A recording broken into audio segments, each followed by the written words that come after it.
Welcome, our fellow lovers of love, and thank you for joining us on yet another excursion through the stream of consciousness, down the river of tranquility, to fill the lake of life with love.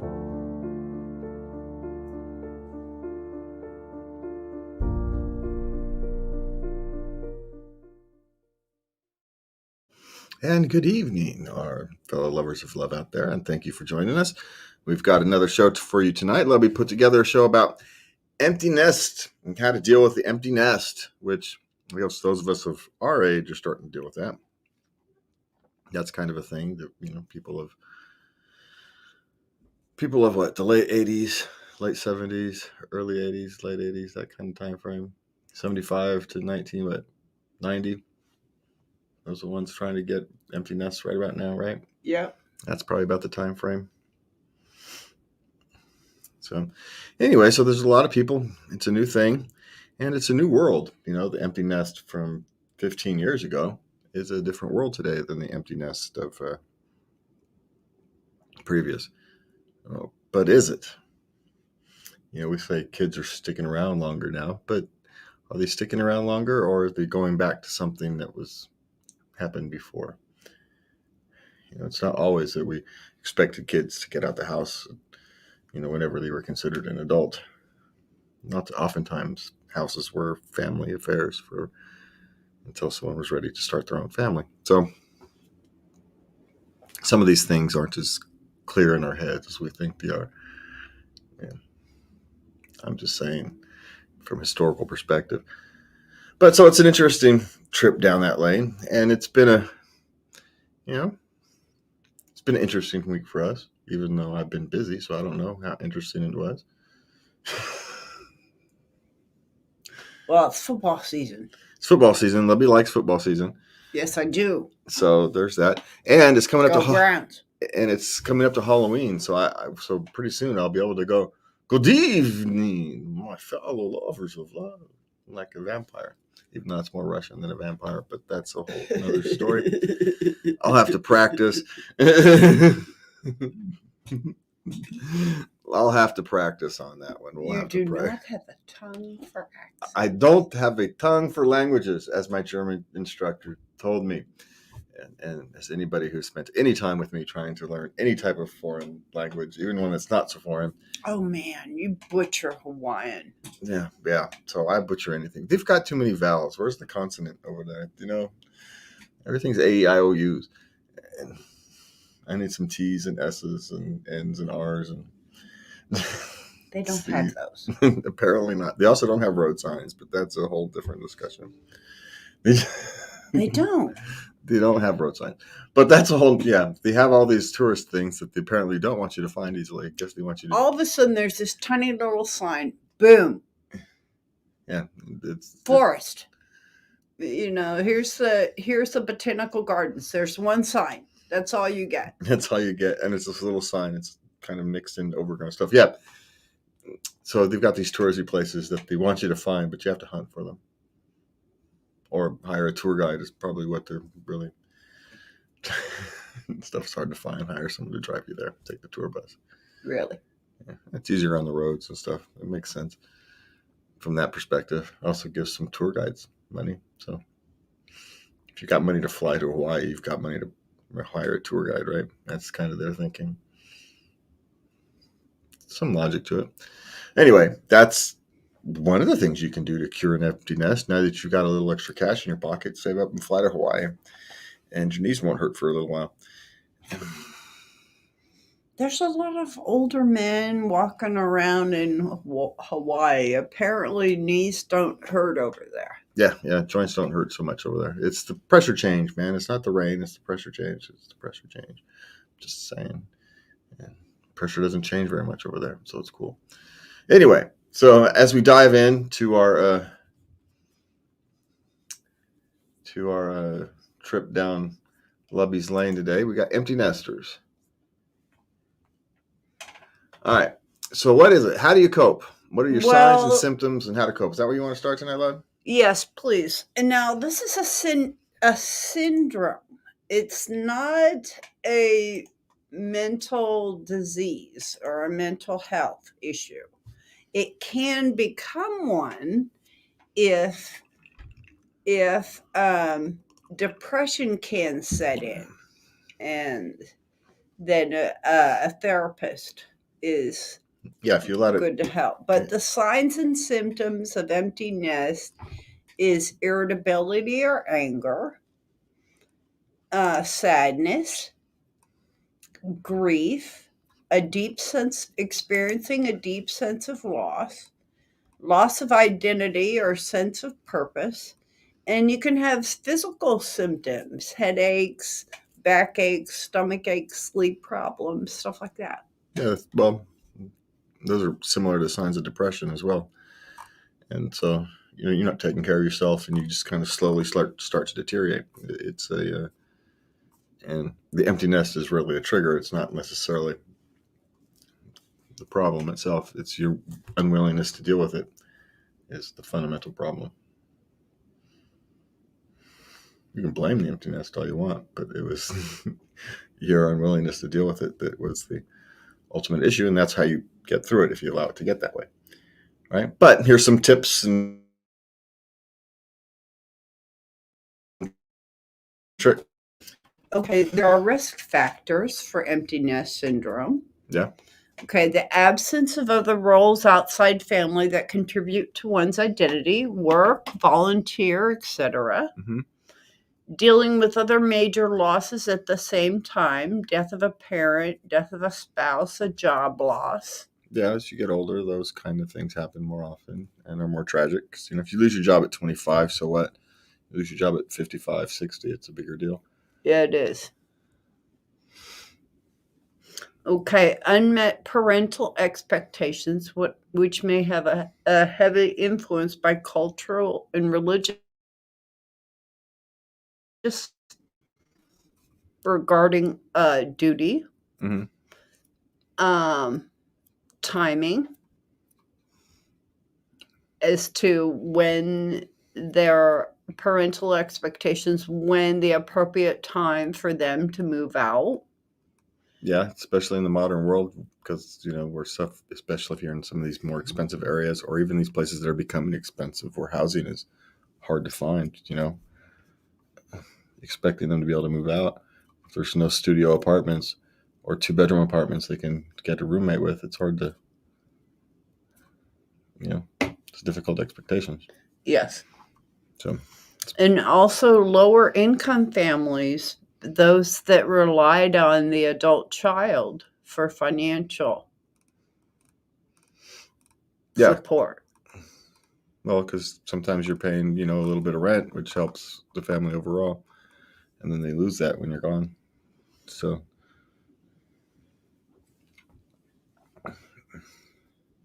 Okay, so what's next? Okay, tips for coping. First, you have to accept the timing. It may be earlier or later than you expected, and quite different from your own experience, but it is what it is. Yeah, well, their world is different than your world. When you left at 18, 19 years old, when we left at 18, 19 years old, or 17 in your case, whatever age it is you left, the world is a vastly different place than it is for a 17, 18, 19, 20-year-old right now. I was 17. I joined the Army. Come on. That's what I'm saying. It's always an option still, but everybody's circumstances are different, and it's a different world, different time, different place. I had to get out of that little town. I was going bonkers. It was going to end badly. I was starting to get into trouble. And joining the Army helped, huh? Well, I had a little bumpy time at first, but I adjusted. Apparently it helped. In the long run, yes. They pound some sense into you. Okay, so what's next? Okay, seek support from other parents. Okay. Be supportive to your adult child. Okay, it's always a good idea anyway. Mm-hmm. Yeah, well, you're now an information booth rather than, someone they need on a day-to-day basis. It's actually a good thing, if you become comfortable with it. Yes. So what else you got on that one? So talk with your child about how you will keep in touch. My kids should have done that. Ask your children what they feel would be reasonable.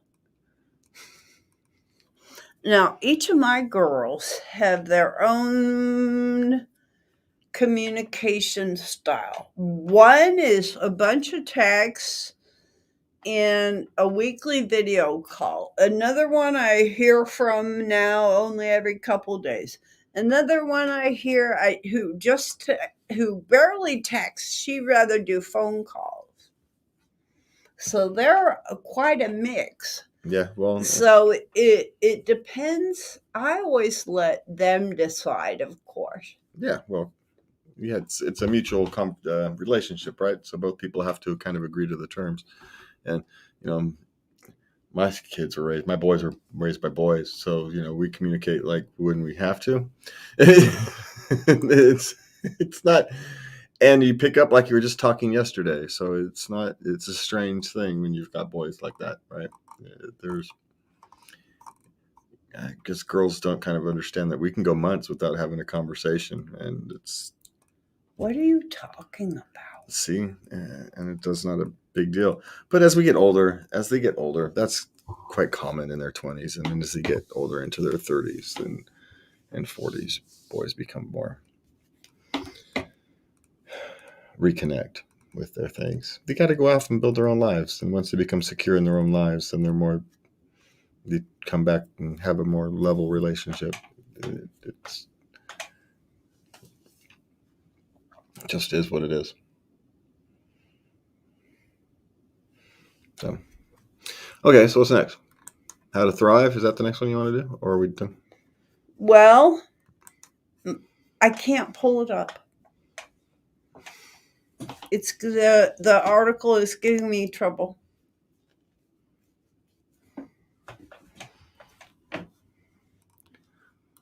Oh, it's.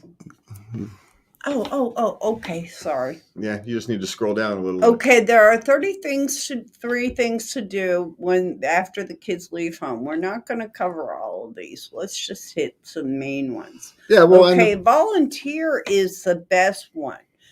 This is something that,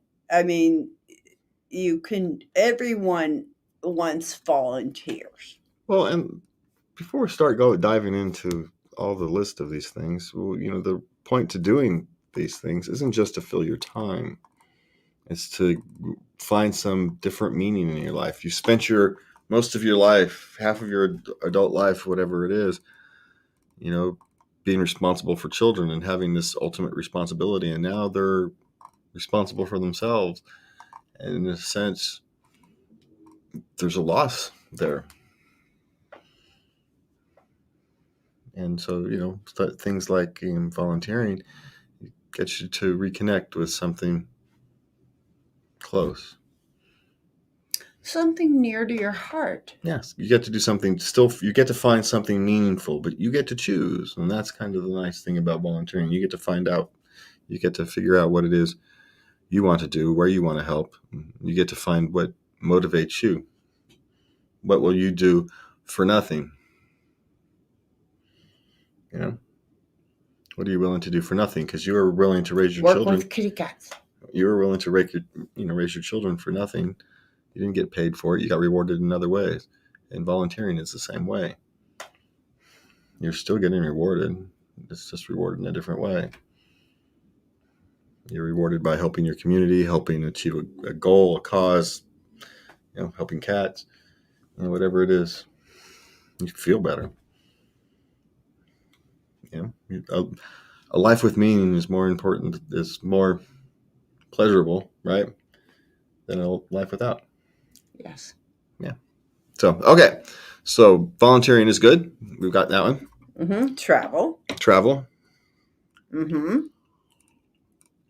Expand your culinary skills. There's lots of cooking classes, couples that you can take together. Singles, they have singles ones too. You can meet people. Now's a good time to declutter your space. Less to take care of. Mm-hmm. You could start a blog. Start writing. Hey, the chance to write a book, do something you've always wanted to do but hadn't had trouble finding time. That's a good one. Garden. Yeah. Again, it's time. You've got time to do something you wanted to do but haven't, been able to fit in your schedule because you've had other responsibilities. Now you can have that. Okay. Turn your hobby into a business. That's a good way to ruin a hobby, but okay. Just saying. You can really get into self-care. Yes, which is probably something you've let lapse in the last 20 years, right? Haven't properly taken care of yourself, your mental health. Mm-hmm. Not even necessarily your mental health. We'll call it your emotional health because mental health comes with connotations that we're not actually necessarily talking about. But your emotional health. You've been so focused on taking care of others, taking care of your family, raising the kids, and paying your bills and all that. And now it's time you get a little chance to focus on you. Even though the best you is the best for the children and family, you should have been doing it for 20 years. That's water under the bridge. You can do with now and forward, right? So, okay, yeah. What's next? Connect on social media. Okay. Deepen your spiritual practice if you like. Yeah. Search for a spiritual practice if you feel the calling. Maybe answer a call if you've been ignoring it, type thing. You can really connect with your kids in a different way. You're building a new relationship, adult to adult child. Yeah. You're more of an information booth and an emergency resource than you are a day-to-day thing. It's still beautiful. It's just different. You're still needed. You're just needed differently. That's all. And it's like a quarterback who used to, we'll bring up a football reference, and so like football, it's a quarterback who used to start, but now he's a backup somewhere, and he has to accept his role to be, because that's his role, to make the team most successful. It happens all the time. And those guys are great teammates, and that's what you are now. You're no longer the starting quarterback for their lives. You're a teammate. You're still the starting quarterback for your life, or head coach, or whatever metaphor you want to use. So, okay. Anything? Update your wardrobe. Oh, so you get to dress like an old person now. Okay. That's cool. Become tech savvy. Old people trying to become tech. I'm becoming less tech savvy as I get older. It's just I'm habit. a techie. Yeah, no, you're not. You're stealth as well. Yeah, I'm stealth too. Yes, I am. Uh-huh. Okay, so what's next? Update your home. That'd be cool. Update your home and have a housewarming party. Okay, it's expensive, but okay. What else you got there? Camping? Is that what it says? What's that one say? Continue your education. Good. Nurture your friendships. Yeah, I think kind of what's important in all this thing is that you find something else to care about. You connect with yourself, with your community, with a pet. You kind of reconnect with those parts of your lives that were, I'm not saying unimportant, but you had to delay because you had other responsibilities that were more important. Well, now those get to come back out, and you get to kind of reconnect them.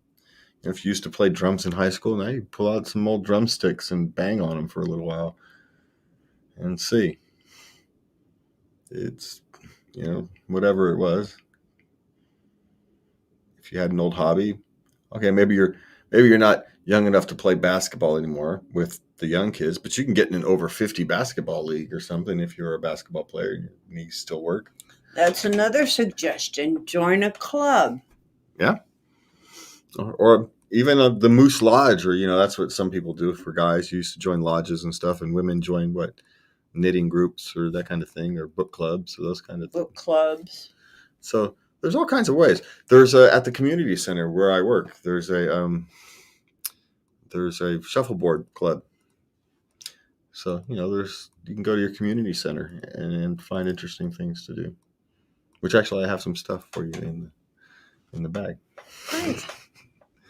So there's like community walks and stuff once a week or something like that. So Nice. Okay, number 32. We should do this. Take a road trip. I always wanted to go on Route 66. well, that's a little far. We can go to Mount Diablo and back. That's a day trip. All right. It's about 75 miles, and then you go up the mountain and come back. So it's a day. It's supposed to be a nice trip. I actually don't think I've been. I may have been and just don't remember. I've probably been and just don't remember. And of course, reading. Yeah. All those books that have been sitting on your nightstand for all those years. It's time to dust them off. Get out your bookmarker and do it. Tea. If it rains, it's even better. Okay, so we've got. So before we go on to this next thing about after you've had an empty nest, and then one of those chicks have to come, back home for a while for whatever reason. It's we've got 5 tips of that. But before we do, I want to remind you that you can send us letters and questions, and we'll answer them here on the air for you at love@latenightLove.us. You can find our website at latenightLove.us, and please do us the favor of subscribing, sharing, and hit your bells and all those goofy things that us content creators are kind of forced to ask you to do to make the algorithms happy. Okay, so what happens when your house has been empty for a little while and you end up with one of these little whippersnappers back under your roof? Well, we have 5 tips for coping. Because, we're kind of dealing with that at the moment. Yes, we are. Now, of all the whippersnappers to have back, this is one of the good ones because it only comes with themselves. But and they're quiet and they work off hours. And so the schedules all work, and We rarely see her. yeah, so it's but these are things, especially now with the economic times coming up and difficult, all the difficult economic times and places where housing is hard to find, and this is going to happen more and more often. So, so we got some tips, 5 tips. Well, we don't have 5 tips. HowStuffWorks has some tips, which is a strange place to get those from, but hey, maybe they work. So what do we got? Understand the situation. Mm-hmm. Okay. Yeah, You might want to initiate a conversation about your kids' plans and living arrangements. Make sure everyone understands the reasons why he or she is returning home. Yeah, there's lots of reasons it might be. So, and understand that they're not alone right now. So it's hard out there, and especially in certain areas that you necessarily wouldn't expect, housing is difficult to find. And so you've got some young kid who's barely, scraping by, and you've got some more established person who has a bigger income who's going to get the apartment. Yeah. It's just the way it works. So just be a little compassionate that, you might be in that. And think about it. These are the people who have to take care of you in your old age in like another 20, 30 years. So you be nice to them.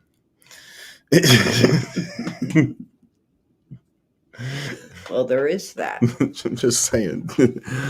Okay. Number 4, don't spend your retirement. No, your economics shouldn't change if you can help it. Agree on a time limit. I don't know, because I'm not sure about that one, because it's some of this stuff is out of their control.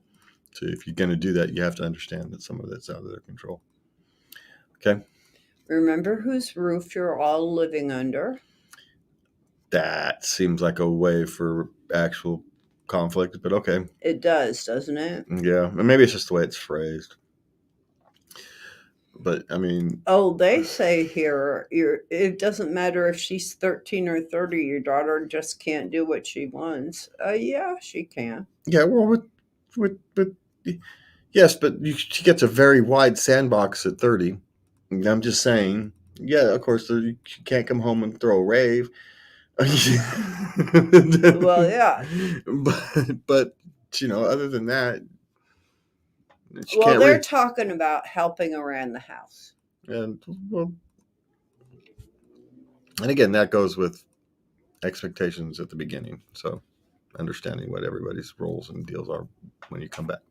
Okay, Okay, and last one, except your child isn't a kid anymore. isn't that a bit contradicting to the one just before it? Just seems to me that those two a bit conflicting. Remember whose house it's under, but they're not a kid. Yeah, they're not a kid, so you can negotiate like two human adults. What the hell's wrong with you? You know, I'm just saying. First, be compassionate, but don't, and then be again. I don't know. I think they're just seems to me that they just wrote 5 things down that weren't really related to each other. It wasn't that particular article, was it? Cohesive? Yeah. Mm. It wasn't thought through as a cohesive argument. They just threw 5 tips. So here's 5 tips that someone else put together that I'm going to rewrite and put into an article. And, each one of those isn't bad if depending upon your mindset, but it seems like there's a couple of those that don't fit with the rest. And it's just an awkward fit. Like there's puzzle pieces that don't work. It's just, anyway. So. Well, they have a certain mindset. Well, that is what happens when you get it from HowStuffWorks. It's an engineer. Oh.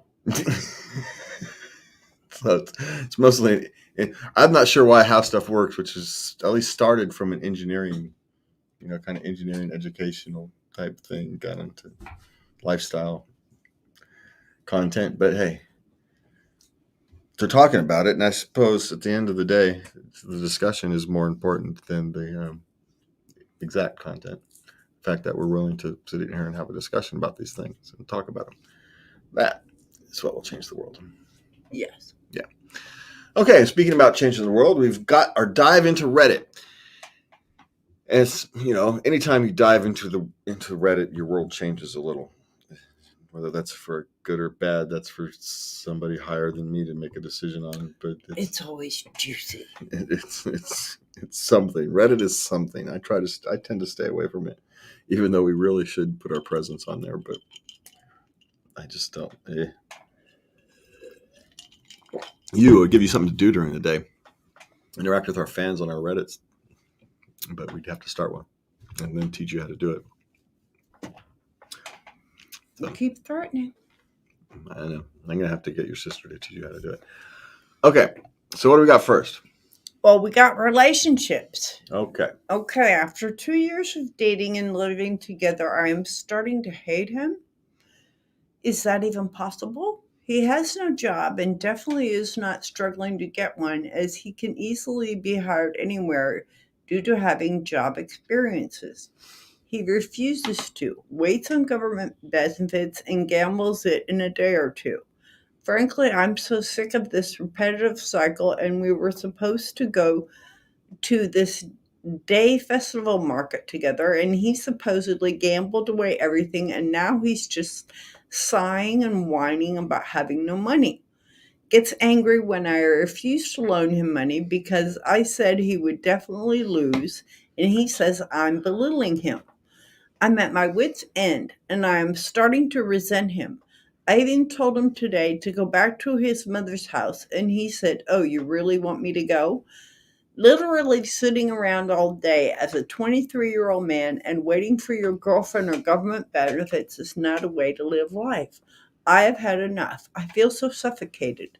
I used to find him so attractive. Now he just looks like a bum ass loser to me. How do I change him? Well, you can't change him. You can only change your side of the equation. You can't. So either you have to change your expectations or you change your situation. I mean, you've already decided you're not going to go back from where you are. Even if he changed himself, you're never going to see him the same again. So he's got work to do on himself, and that you can't do for him. You just can't. And so, you have to start thinking of yourself and how to move forward. And you know it because you wouldn't have written all that out as an angry post if you didn't know it. You're just looking for affirmation that that's what you need to do. And he knows. He knows. But he's not mature enough to make a decision to either change himself or to change the situation. And he may not be happy either. There's reasons, maybe you're not as pleasant as you think you are, and there's can be all that. But frankly, that's a discussion for a different day. That relationship is over and it's no longer healthy. It's time to move on. And I'm usually trying to be more, optimistic about these things, but no, he needs to hit bottom. And so as long as you're not allowing him to hit bottom, you're actually kind of helping him. I want someone enabling. Yeah.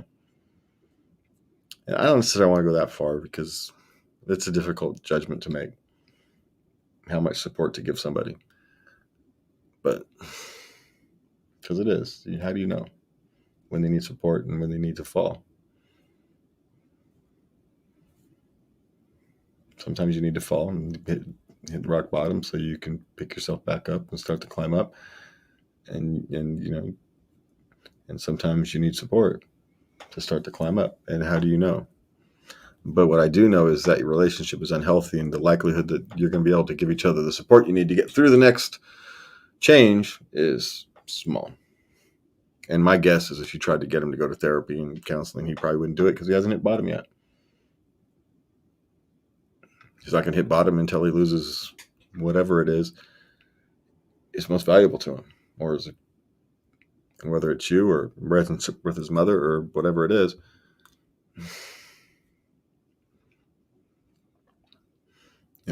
But you're not his family. It's ultimately your responsibility yourself. Yeah. Okay. But you can separate with compassion. You don't have to be mean and rude about it. You just, it's no longer working for me. We're out of here. There's no Schadenfreude or whatever the word I can't pronounce. There's no happiness. It just is. Relationships run their course. Okay.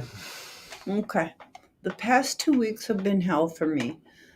We're married since 9 years and have 2 beautiful kids. I caught my last week chatting with someone. When I confronted her, she said it was just casual talk with a friend for stress relief and that it started a few months ago. As I dug up more evidence, she has gradually admitted that the affair started 4 years ago and now has finally admitted that he was her ex-lover in college. She has apologized and said that she will end it for good, that she is ashamed of having continued it for so long. But I find myself obsessively rewinding all the things I did over the last 4 years. She had the affair through almost half of our married life, through the birth of our second child, and even when I was hospitalized. How do I move past this? Well, first the question is, do you want to move past it? But you can't figure that one out yourself. You're going to have to go find a counselor. And you're going to have to work your way through it. There's this, because if you do decide you want to work your way through it, it's a long road, long, difficult road. But divorcing after 9 years with 2 kids is a long, difficult road in and of itself. So it's not a simple call. And, your instinct says if someone's been having an affair for 4 years, who's their relationship really with? It's hard to know. It's hard to be in somebody else's mind. And so at some point, you're going to have to get a counselor with you and make sure you decide what it is you want to do going forward. Because clearly somebody else has been selfish in this relationship and hasn't been thinking of you. And so you have to at least spend some time thinking of you. And then you're going to have to kind of meld that into thinking of your family and what you want in the future. And yes, you can get to the point where you can accept the unacceptable. It can be done, and you can rebuild relationships. But rebuilding trust after 4.5 years is different than, say, a drunk weekend or something. It just is. There's just something fundamentally different with the 4-year thing. So, man, you're making today hard today. It can be hard for me to be optimistic today, Lovey. This is what Reddit had to offer. We had some hard luck stories. Yeah, because normally if it was a short-term thing or just the beginning, okay, you can repair whatever's broken. But at 4.5 years, that's a lot of scar tissue. That's a lot of water to have to run under the bridge. And it's not I'm not saying it's impossible. I'm just saying it's not a pretty path. Yeah, it's going to be a rough road. Yeah, and it's going to be a rough road, whichever path, whichever way you choose. Whichever way you choose. And so you're going to have to decide what it is you want. And ultimately, whether it is you're ever going to be able to rebuild the kind of trust you need to have the kind of marriage you want. That's the difficult question. You can go a year or two while you build it. That's not a problem. It's, because marriages are forever.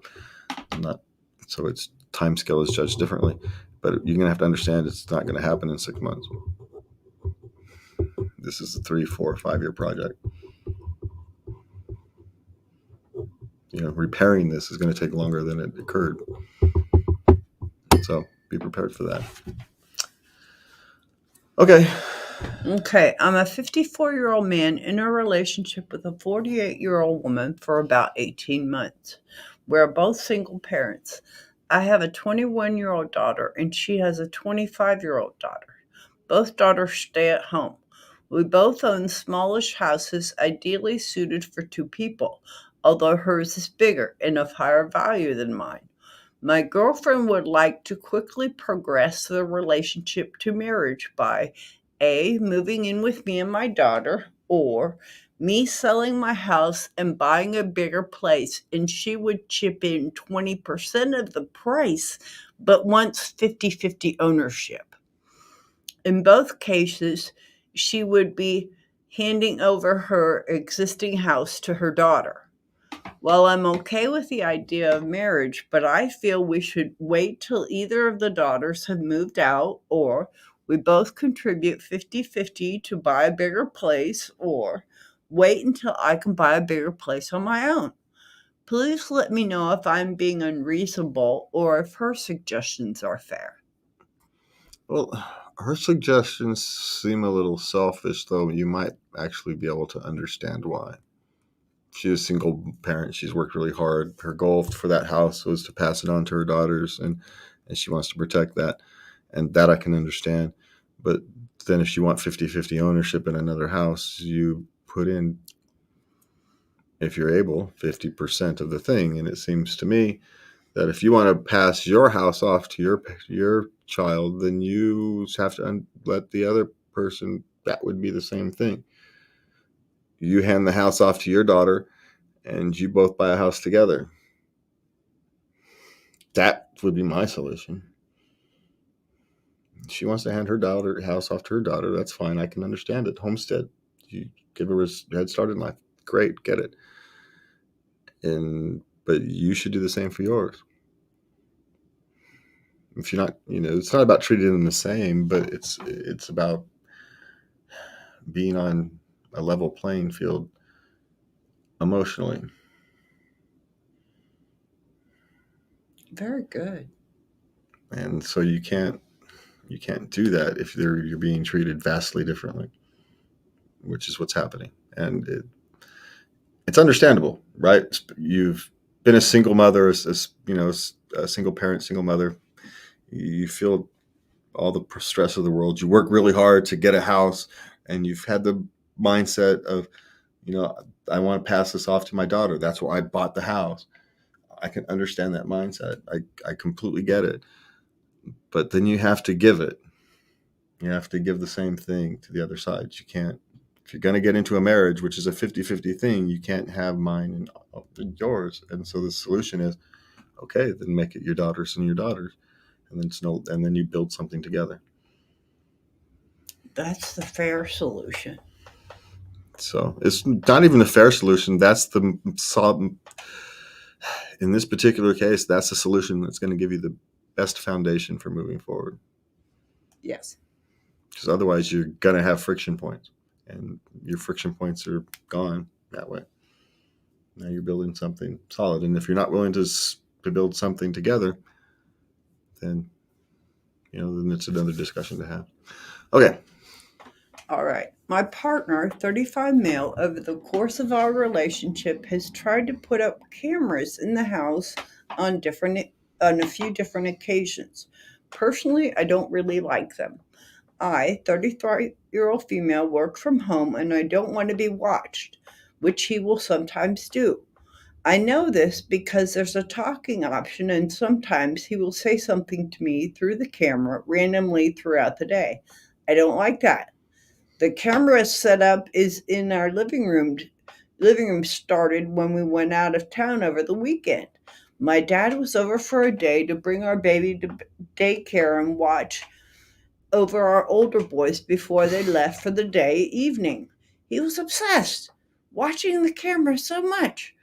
Literally, just watching my dad and the kids walk around hanging out. It was really weird. I didn't like that, and I thought this was an invasion of my dad's privacy who was doing something nice for us. We wouldn't have been able to go away otherwise. Now that we are back, the camera is still up. I unplugged it this morning and went back to the kitchen to see it plugged in again. He knows I don't like it. He had one in our room a few months ago and I told him to stop trying to put them up.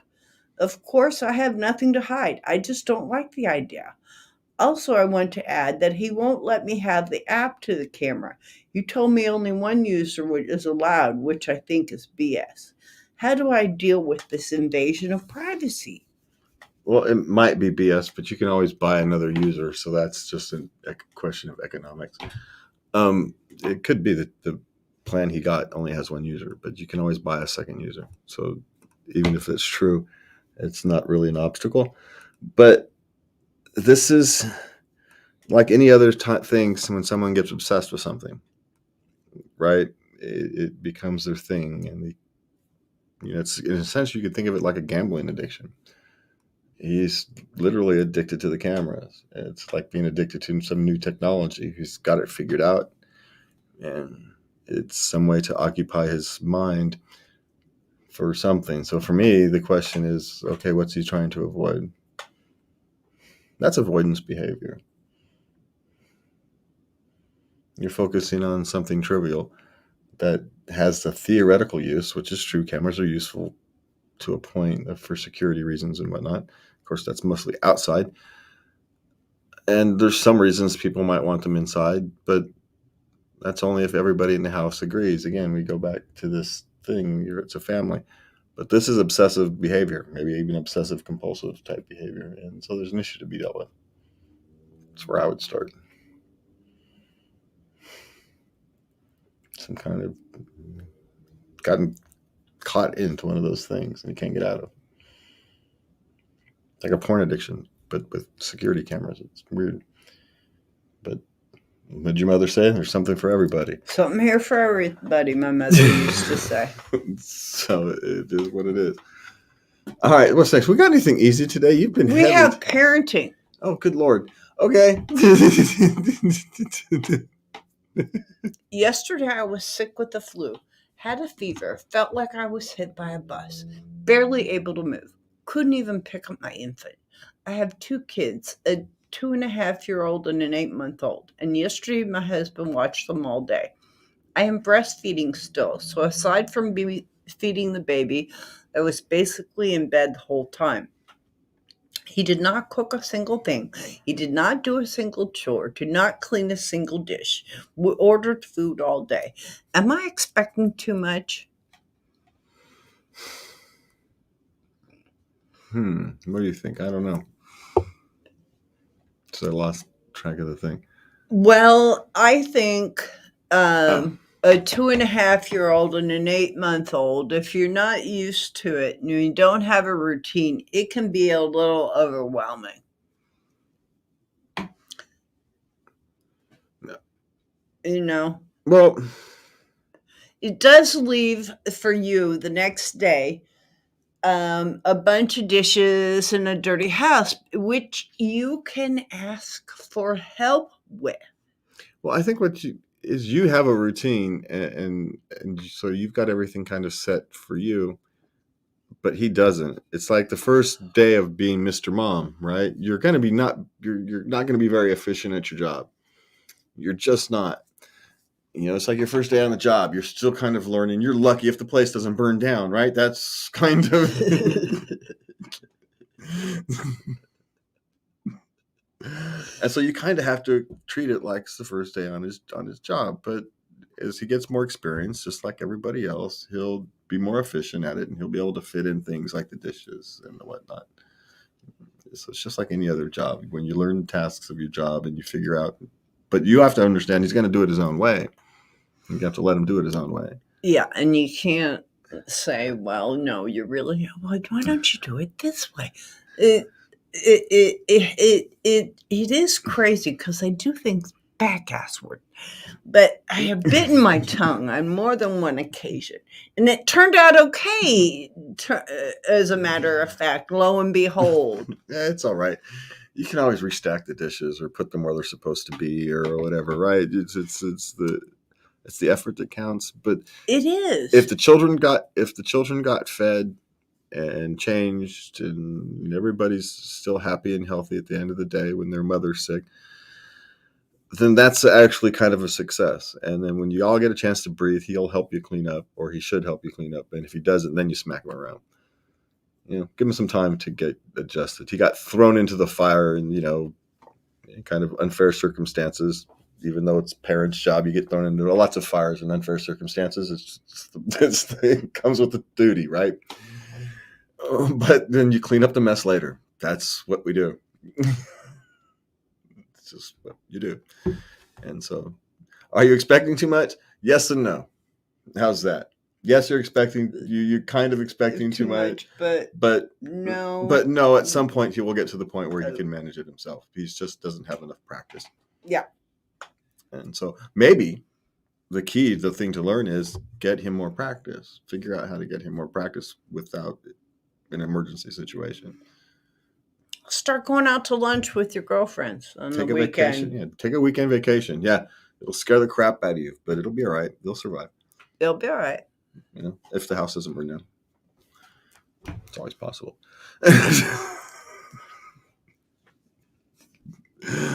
But of course, it's always possible you burn the house down by forgetting something's in the oven, and you turn it on the next day, it catches fire, and start a grease fire in the kitchen. That happened. Yeah, it didn't happen here, but it happened to happened to a friend of mine. Happened once in my life. They called me at work. There's a fire in the kitchen. Why the fuck are you calling me? Pardon my French. Hang up and call the fire department. What the fuck is wrong with you?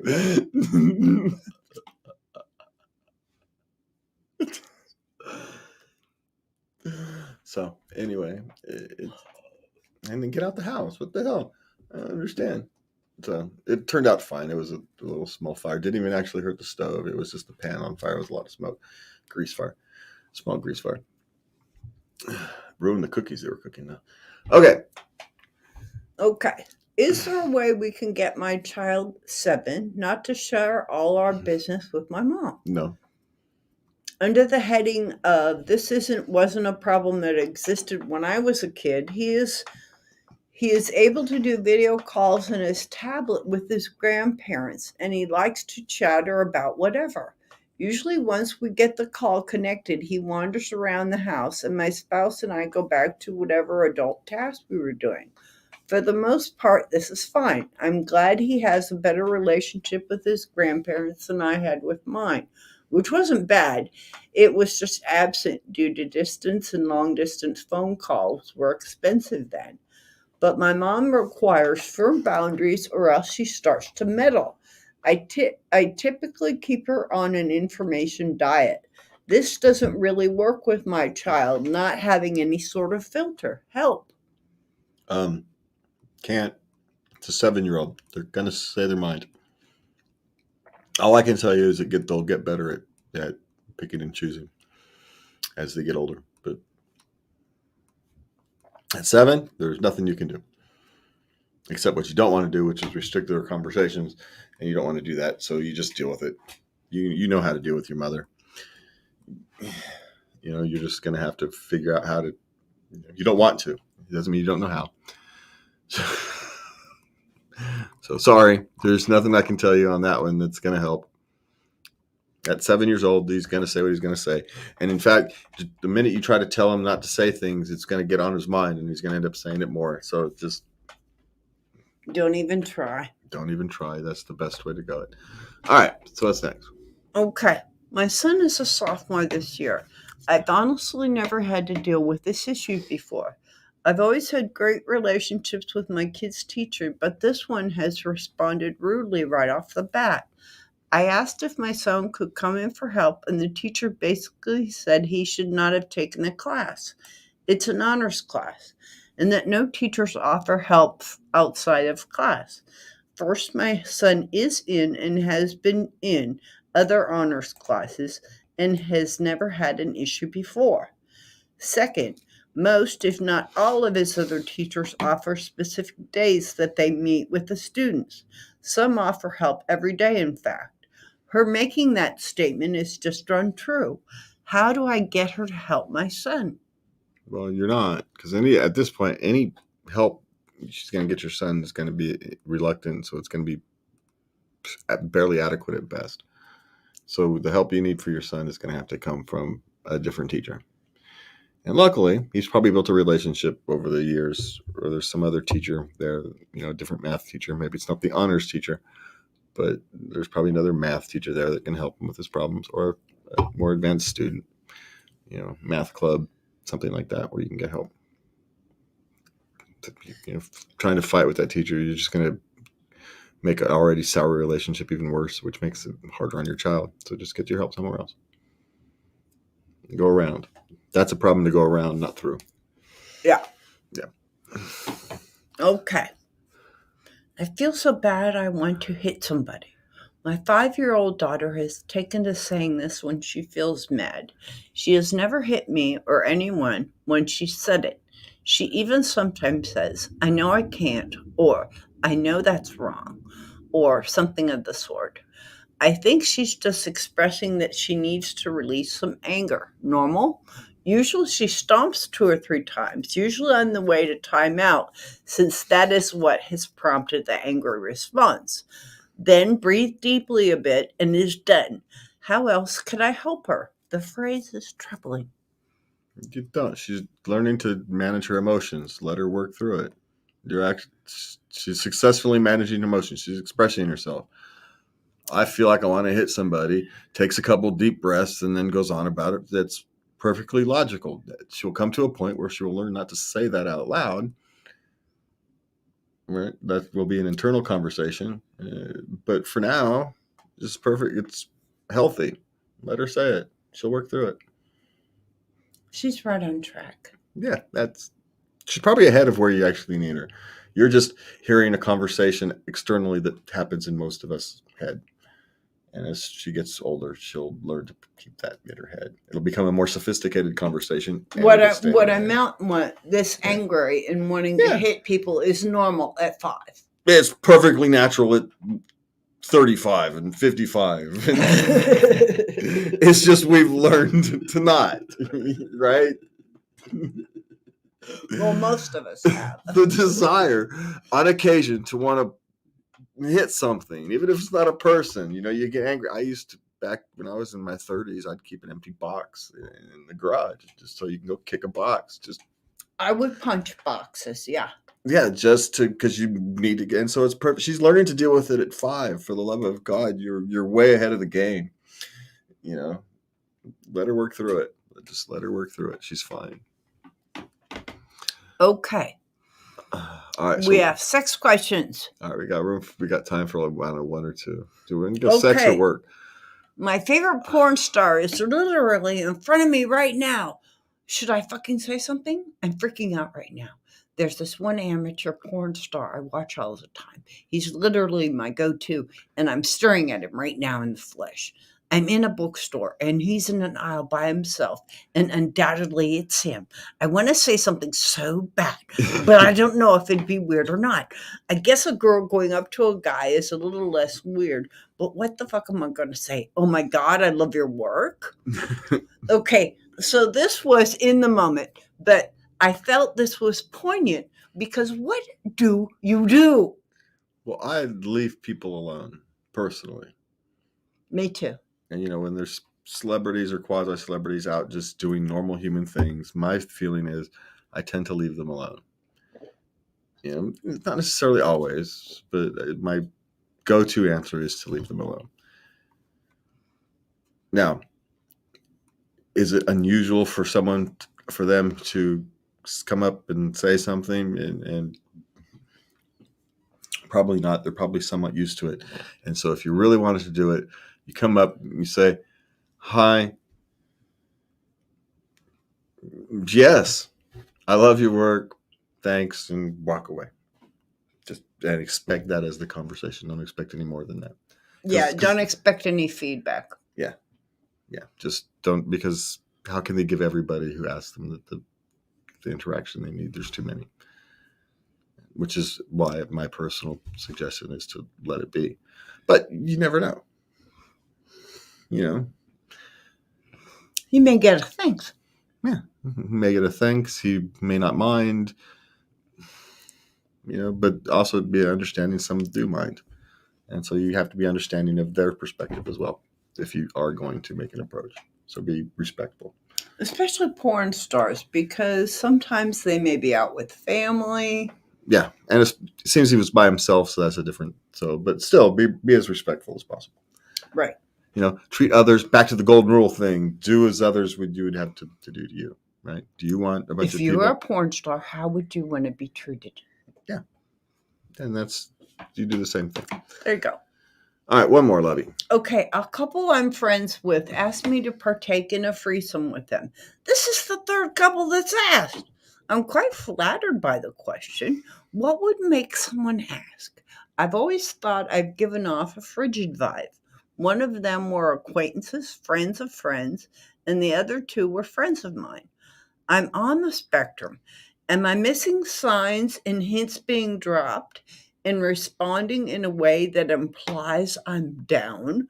Or do people just go around scouting out people to have threesomes with and flat out ask to save time? Well, most of the people don't just go around flat out asking, even though I'm not going to say it doesn't happen. It's just not the most common way. What it generally means is, yes, you are probably giving out a sexually open vibe. And what it actually exactly is you're doing, I don't know. I would have to watch you for a few days, just kind of in your normal behavior, right? You can't pick that up in a couple minutes.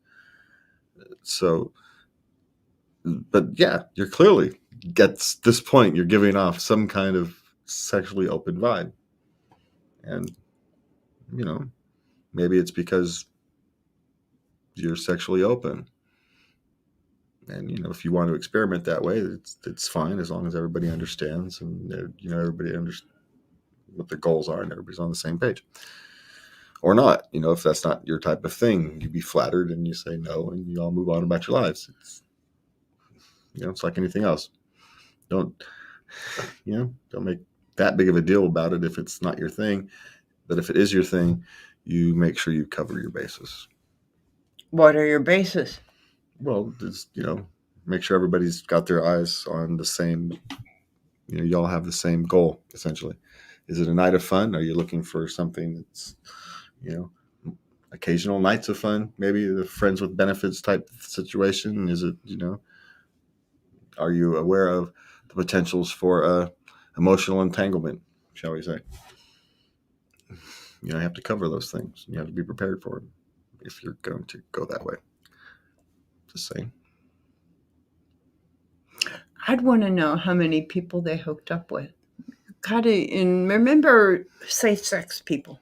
Yeah, but I wouldn't want to know, because at this point, I'm assuming it's a number I can't count.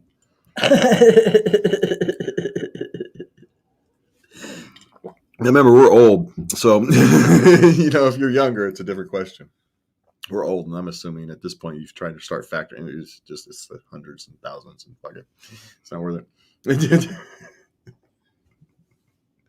It is what it is.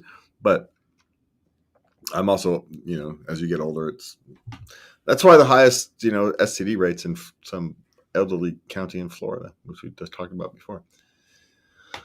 So me and Levy want to thank you for joining us with us. If you liked what we were doing, you can comment, like, subscribe, do all of that fun, good stuff, and it helps us with the algorithms. Share. You can find us on your podcast and social media, and give Lubby a little bit of prodding to go do some to get us started on Reddit, to try to figure out Reddit. Maybe you guys can do that. That can be a project this week. Send her some. I accept the challenge. Send her some. Send her some encouragement. Send her love at latenightLove.us and send her some encouragement to get on Reddit. That might be a good project. All right. So for me and Lubby, we want to thank you for being with us tonight. And please remember to love everybody. Good night.